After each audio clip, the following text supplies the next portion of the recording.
नमस्कार दोस्तों, आज हम देखने वाले हैं CAA पर चर्चा करने वाले हैं। बहुत चर्चित ये गृह मंत्रालय के तहत आता है, समझे।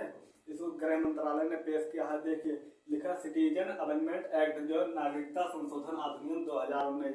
ये क्या कहता है, यानी जो है देखिए इसके जो नए नियम है इसके बारे में देखने वाले हैं। लिखा है सभी लोग पात्र होंगे, यानी जो है नागरिकता संशोधन अधिनियम इसके तहत जो सभी लोग ऑनलाइन आवेदन करके जो है इसको पात्र होंगे। इसको आवेदन करना अनिवार्य है। अब किसके लिए है अभी इसको बता रहे हैं। देखिए इस संबंधित देश यानी जहां से वो लोग आए हैं, यानी जो लोग छुप करके या पलायन होकर के आए हैं, उन लोगों के लिए जो है क्या, उन लोगों को जैसे वहां रहते थे तो उनके लिए जो है उसको प्रूफ दिखाना पड़ेगा। लिखा यानी जन्म प्रमाण पत्र उनको दिखाना पड़ेगा, या किराएदारी रिकॉर्ड दिखाना पड़ेगा कि यानी हम यहाँ पर रहते थे, इतने साल हो गए हमको रहते हुए, तो उसको हमें रिकॉर्ड, उस किराएदार का रिकॉर्डिंग पूरा दिखाना पड़ता है। तो या तो उसके पास पहचान पत्र हो, या तो लाइसेंस हो, ड्राइविंग लाइसेंस, किसी भी लाइसेंस हो, और या तो स्कूल जो है स्कूल का जो है संबंधित हो, यानी हाई स्कूल एंड का जो मार्कशीट हो इसके लिए, और शैक्षणिक जो प्रमाण पत्र होना चाहिए, ये चीज होना चाहिए। इसमें से आप किसी एक चीज हो उसके लिए जो है आप हैं। और देखिए इसमें कहता है जो ये क्या है, लिखा पात्रता प्रमाण पत्र, यानी पात्रता प्रमाण पत्र आप इसके लायक नहीं दिए। हिंदू हो, इसमें जो है 6 लोगों को धर्म दिया गया, हिंदू मुस्लिम नहीं है इसमें, हिंदू है, सिख है, जैन है, बौद्ध है, और क्या है, और इसमें पारसी है और सिख लोग है। ये 6 लोग जो है इसमें इनको पात्रता दी गई, यानी इसमें मुस्लिम लोग को नहीं दिया गया है, समझे। अब इसके लिए काहे के लिए ये है अभी इसको बता रहा हूँ।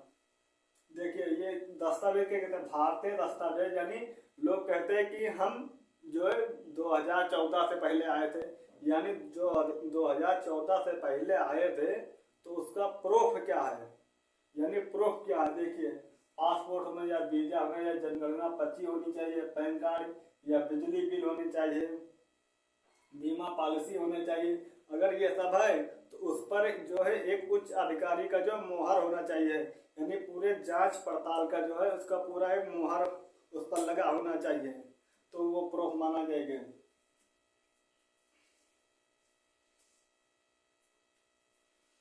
देखिए CAA 2019 का जो नया नियम था, ये नागरिकता अधिनियम 1955, नागरिकता अधिनियम 1955 संशोधन करना ही अनिवार्य। अगर हम इसको अलग चलते हैं देखें, जो नागरिकता संशोधन अधिनियम है ये कौन से भाग में दिया गया, भाग 2 में दिया गया। कौन सा भाग 2 में, संविधान के भाग 2 में जो है नागरिकता संशोधन अधिनियम वहां पर दिया गया। उसमें दिया गया है 5 प्रकार, उपरोक्त 5 प्रकार के नागरिकताएं जो है उसमें से किसी एक की नागरिकता जो है मान्य होगी। जैसे वो व्यक्ति अगर भारत में उसका जन्म हुआ है तो जन्म के आधार पर उसकी नागरिकता मिलेगी, या वंश के आधार पर उसकी नागरिकता मिलेगी। तो 5 में से किसी एक के आधार पर उसको नागरिकता का प्रावधान मिलता है, वो भारतीय लोगों के लिए है। लेकिन यह संशोधन करना भारतीय नागरिकता से संबंधित प्रावधान है जो हमने बताया भाग 2 में। और अनुच्छेद जो है 14, जो अनुच्छेद 14 वो भाग 3 में आता है। भाग 3 मौलिक अधिकार, तो मौलिक अधिकारों में आता है भाग 14। उसमें भाग 14 भाग 3 में जो अनुच्छेद 14 है उसमें लिखा गया कि जो राज्य सरकार जो नियम बनाएगी उसी के आधार पर जो है नागरिकों का जो है कानून लागू, नागरिकों के लिए कानून का लागू होना।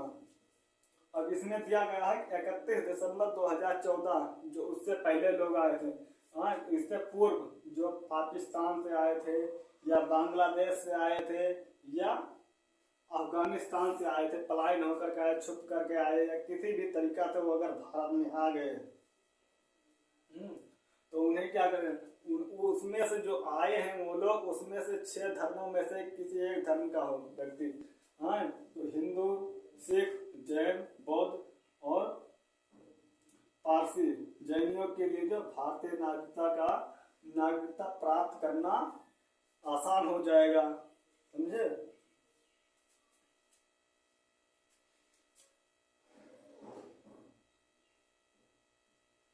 अब देखिए इसमें लिखा नागरिकता प्राप्त करने संबंधी जो है, नागरिकता प्राप्त करने हेतु निवास की अवधि, जब उस समय जो अगर इसके तहत होता था उस समय जो है 12 साल थी, उसको घटा करके कितने साल कर दिया गया, 12 से घटा करके उसको 6 साल कर दिया गया।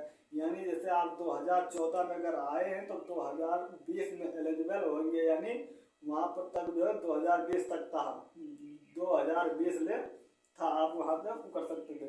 लेकिन अब यहाँ क्या कहता है, केवल कुछ धर्मों और देशों में ही, क्यों केवल कुछ धर्मों और देशों में, क्योंकि 3 देश क्यों ही लिया गया, 3 देश को ही क्यों चुना गया है भाई, क्योंकि क्या होगा, ये जो है अफगानिस्तान, पाकिस्तान, ये बांग्लादेश, अफगानिस्तान, पाकिस्तान, बांग्लादेश, इसमें मुस्लिम कंट्री, ये जो है मुस्लिम कंट्री एरिया इसमें ज्यादा है, समझे, मुस्लिम बहुलक इसमें ज्यादा है, मुस्लिमों की संख्या इसमें अधिक है।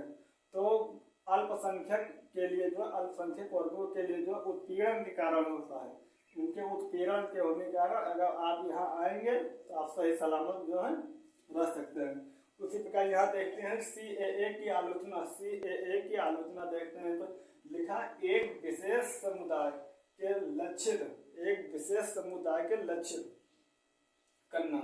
और लिखा अनुच्छेद 14 जो हमने बताया, राज्य सरकार जो नियम बनाएगी उसी के आधार पर जो है आपको नियम फॉलो करना पड़ेगा। तो मौलिक अधिकारों, तो मौलिक अधिकारों के खिलाफ अनुच्छेद 14 यह मौलिक अधिकार में आता है। भाग 3 में, भाग 1 में क्या है, भाग 1 में अनुच्छेद 1 से 4 तक दिया गया। भाग 1 में अनुच्छेद 1 से 4 संघ एवं राष्ट्र के बारे में बताया गया है। और इसमें जो दिया गया है लिखा प्रकृत भेदभाव, जैसे कुछ भेदभाव होता है श्रीलंका में, श्रीलंका के साथ तमिल के साथ होता है, श्रीलंका तमिलिया, इसमें तमिलिया के लिए जो म्यांमार होता है उसका रोहिंग्या के लिए जो है उनके जो है भेदभाव होता है। उसी प्रकार जो मुस्लिम में चले जाओ, मुस्लिम में अहमदिया एक जनजाति, अहमदिया धर्म है, वहां से 0.002 कुछ % वहाँ आबादी है, उनके साथ भी भेदभाव होता है। उसी प्रकार जो है इसमें लिखा है द्विपक्षीय संबंधों में बाधा, द्विपक्षीय संबंधों में बाधा वही चीज है। अब देखिए इसमें जो है हम आगे चलते हैं, असम समझौता, कुछ असम प्लस असम और CAA, यानी CAA नागरिकता संशोधन अधिनियम।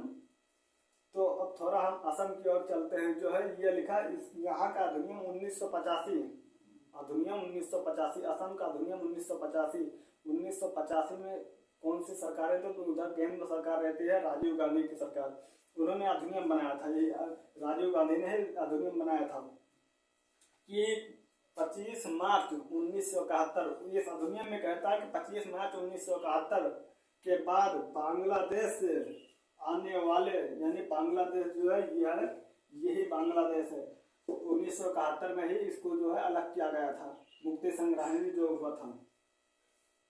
तो इंदिरा गांधी के समय वो बांग्लादेश को जो आजाद कराया गया था। तो यानी जो है 25 मार्च 1971 के बाद जो बांग्लादेश से आने वाले अवैध प्रवासियों को चाहे वे किसी भी धर्म के हों, इसमें से या और धर्म में से किसी भी धर्म में से हो, उनको निर्वासित कर दिया जाए, निर्वासित उनको बाहर कर दिया जाए, उनको जो भारत की नागरिकता का प्रावधान नहीं होगा। अब ये जो नया नियम आया ये क्या कहता है, इसमें जो है देखिए, इसमें जो कटाव गई थी, इसमें ये कहता है जो नया नियम है कि 2014 एलिजिबल जो है 2014 से होगा, इसमें एलिजिबल जो है 2014 से होगा। इसमें कट ऑफ डेट जो है 2014 दिया गया है, कट ऑफ डेट जो है उसको हटा के इसमें जो है 2014 लिख दिया है। जो ये अब लागू हो गया, ये संशोधन CAA ये लागू हो गया 11 मार्च 2024 को इसको लागू हुआ। अधिनियम ये कब आया है, यानी इसको पारित कब किया जाता है, पारित 11 दिसंबर 2019 को, 11 दिसंबर 2019 को पारित किया जाता है। ये लगा है कब, 11 मार्च 2024 को इसको लागू किया गया।